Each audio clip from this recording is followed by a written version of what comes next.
అన్నయ్య మరి ఈ యజ్ఞం ఆదిలో కానీ తర్వాత కానీ నిదానంగా ఇప్పుడు ఏదైతే లక్షల మంది స్టూడెంట్స్ ఉన్నారో మొదట్లో ఇంతమంది లేరు. ఇప్పుడు దాది గారిని అందరూ కలుస్తూ ఉంటారు కదా. ఇప్పుడు ఒక్కొక్కరికి ఇప్పుడు ప్రస్తుత పరిస్థితుల్లో అయితే ఎన్నో సమస్యలు, మరి అలాంటి టైంలో కూడా కొన్ని సమస్యలు ఉండుంటాయి. మరి అలాంటి సమస్యలకి దాది వాళ్ళ దగ్గరికి వెళ్ళి ఓపెన్గా అందరు చెప్పుకుంటే దాది వాళ్ళకి ఎలాంటి సలహాలు ఇచ్చి అట్లా పెద్ద పరిస్థితులు ఏవైతే దాది వాళ్ళ దగ్గరికి వెళ్తాయో అలాంటి వాటికి దాది వాళ్ళు ఎలా ఆన్సర్ చెప్పేవాళ్ళు? ఒక విషయం గుర్తొచ్చింది. చిన్నప్పుడు నేనేం విన్నానంటే ఎంత చెట్టుకి అంత గాలి. మరి ఆ రోజులలో వృక్షం చాలా చిన్నది.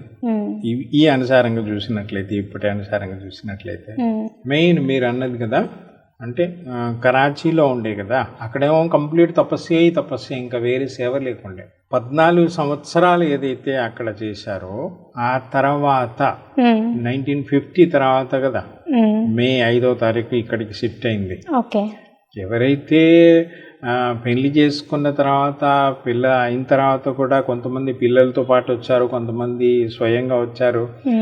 అంటే ఒక మర్యాదగానే వచ్చారు కానీ ఏదో జబర్దస్తిగా రాలేదు. ఎందుకంటే బావ చెప్పేదనమాట, లౌకిక జిమ్మేదారి చూసుకోవడం. కాబట్టి మీరు పర్మిషన్ తీసుకొని రండి. అలాగా వచ్చారు. అదే మాదిరిగా యజ్ఞంలో ఇక్కడికి వచ్చిన తర్వాత సేవలు మొదలైనవి. మరి 14 సంవత్సరాలు చేసినటువంటి తపస్య అది మామూలు తపస్య కాదు కదా, పవిత్రమైనటువంటి ఆత్మలండి. మరి అక్కడ కానీ ఇక్కడ కానీ బాబా ఏదైతే నేర్పించారో ఆ ఎకానమీ విషయం మీరు తీశారు కాబట్టి, బడ్జెట్ విషయం తీశారు కాబట్టి నేను ప్రాక్టికల్గా చెప్తున్నాను. ఇక యజ్ఞంలో బస్ ఇది నాకు కావాలి, అది నాకు కావాలి, అది ఇది అనేటువంటిది లేనిది అదనమాట. అంతకుముందు లౌకికంలో నాకు దొరికినటువంటి పాలన ఇమ్మీడియట్లీ ఇక్కడికి వచ్చిన తర్వాత చాలా డిఫరెంట్ అయిపోయింది. కానీ నాకు ఒక్కసారి కూడా సంకల్పం రాలేదు. ఎందుకు? ఆ వాతావరణమే అటువంటిది, ఆ ఎకానమీనే అటువంటిది. నేనుండే రూమ్లో ఆ బిల్డింగ్ ఏదైతే ఉందో ఆ బిల్డింగ్ పేరే ఏరోప్లేన్. పాండవంలో గుమ్మజ్గా గుడి మాదిరిగా ఉంది కదా, అదే మొత్తం కలిపినట్లయితే ఆ బిల్డింగ్ పేరు ఏరోప్లేన్. అందులో 2 పెద్ద రూమ్స్ ఉన్నాయి. అందులో 5 ఉండేది. ఎదురుగానేమో చిన్నది కాబట్టి ఇద్దరు ఉండేది. బస్ ఆ 2 మంచాలు వచ్చేటట్టుగా ఉంటది అంతే. 5 ఎంత కంజెస్టెడ్ గా ఉండేదంటే 5 చాలా సంవత్సరాల వరకు మేము ఉన్నాం అనమాట. ఫ్యాన్సీ సామాన్ ఏదన్నా ఖతమైపోతే ఏదన్నా కారణంగా అటెన్షన్ మాకు ఉంది ఫుల్గా. ఇప్పుడు చూడండి, మాకు ఫ్యాన్సీ సామాన్ ఇచ్చేది లచ్చు దాది ఆమె పేరు. ఆమె గారు ఎకానమీగా నడిచి వచ్చారు కదా, అలాగా నడుస్తూ వచ్చారు కదా. వాళ్ళు మాకు చదువు చెప్పేదనమాట. ఇదిగో టూత్ పేస్ట్ ఇంత పెట్టుకోవాలి, ఇంత పెట్టి ఖరాబ్ చేయొద్దు, వేస్ట్ చేయొద్దు.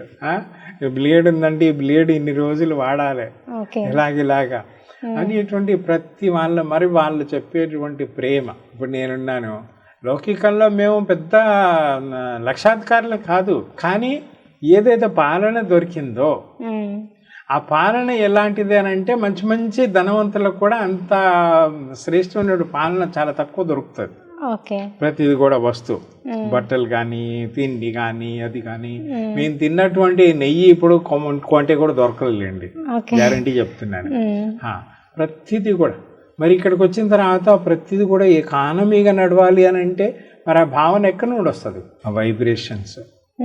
నాకంటే ముందు నుండి ఎవరైతే ఉంటున్నారో వాళ్ళ నుండి వచ్చేటటువంటి ఎకానమీ మాటలు, ఆలోచనలు, వ్యవహారము, అది మనకు ఆటోమేటికల్గా అటెన్షన్ వచ్చేస్తుంది అనమాట.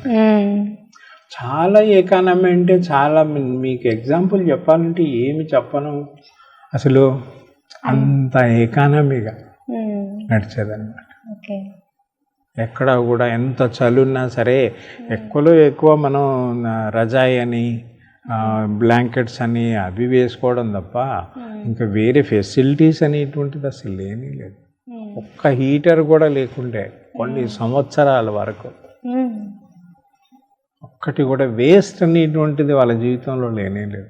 ఈరోజు ఈ యజ్ఞం ఇంత ముందుకు వెళ్ళింది అంటే వాళ్ళందరూ చేసిన త్యాగము, తపస్య, వాళ్ళ దగ్గర నుంచి అందరూ నేర్చుకున్నది, వాళ్ళు నేర్పించడంతో పాటు ధారణ కూడా చేసేవాళ్ళు కాబట్టి ఈరోజు ఈ యజ్ఞము ఇన్ని లక్షల మంది దాకా చేరగలిగింది.